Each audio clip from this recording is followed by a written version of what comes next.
Have you ever been working on a mix where it sounds great at a low volume, but then once you crank it up, it just sounds super harsh?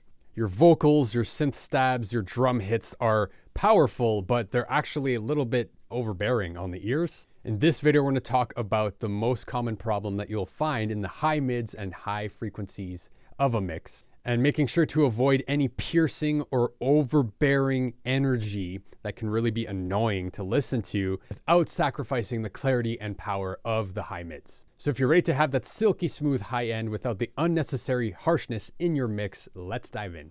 Usually we're scared of adding too many low mids to cause muddiness in our mix, and often we overcompensate for that lack of confidence in the low end by adding too many high mid frequencies back in to try and get that attack and that character. However, if we add too much high mid frequencies, then it can become very harsh to the ear. This is the range of frequencies that the human ear naturally perceives as being louder. So it's very easy to make this area sound super harsh on the ears if we're not careful. So for this example, I'm going to move to a different section of the song, and just for clarity, this is what the bass and the drums sound like. And there is that melodic sample being triggered with the drums. And then we have this other layer that sounds like this. Okay, and those two layers together make that super dissonant sounding Halloween harmony. So we're going to focus on this track. I'm going to solo it and bring up the audio issues EQ. And I'm going to show you how things can start sounding really harsh when you get to 2 to 4K. And again, this is where the human ear naturally perceives sounds as being louder. Okay, so we are biased to hearing those frequencies louder, and it's very easy for it to become harsh and annoying and piercing to the ear. So let's go ahead and play it. Right, and this might sound better to us, right? Just by boosting this much, you're like, oh, it sounds clearer, it sounds like it has more attack. But once you start turning this up and you add other elements in the mix, you'll notice how harsh it actually sounds. Let's play it again.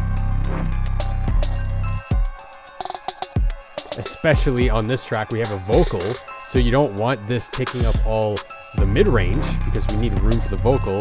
So I probably would bring this back down and just smooth out those high mids.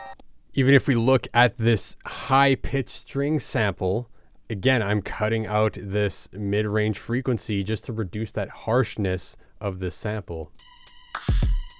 Since it's so high-pitched and shrill, however, that's kind of the effect we want. We just don't want it to be too piercing to the ear so it becomes unpleasant, right? So even if we have a bunch of things happening in our mix and we have these cool effects and string samples, if you cut out the mid-range that is too harsh, it can actually make it sound a lot more smooth and clear and work together with the mix.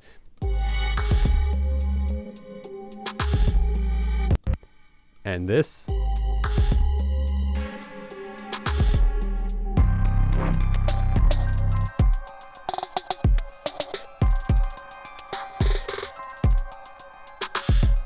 So even though in the chorus we have these two kind of contorting melodies that are quite bright, and we also have a pretty intense pattern on the hi-hat of the drums, none of it sounds too harsh and all of it sounds clear.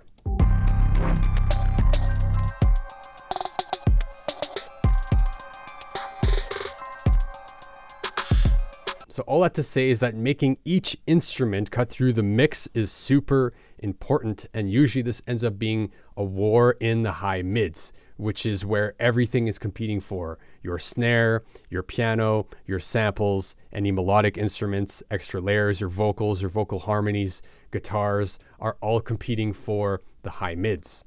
All right, so as you're going through your mix, spend time making sure that the boost in the mids actually help the instrument cut through the mix without masking its neighbors and also without making it sound too harsh. All right, so once you have that low end boominess or muddiness under control and your bass, your drums, your low end instruments are working well together, then you can pay special attention to making sure that there's no boxiness in the mid range, and then moving up to making sure that everything is clear in the high mids without sounding too harsh. So I'll play it from here. You can hear how the drums and the bass are powerful. You can hear that melodic sample. It's smooth. And those extra effects are present in the mids, but they're not overly harsh. right? But they add the effect, the intended effect. If we move over to the chorus where there's a little bit more going on.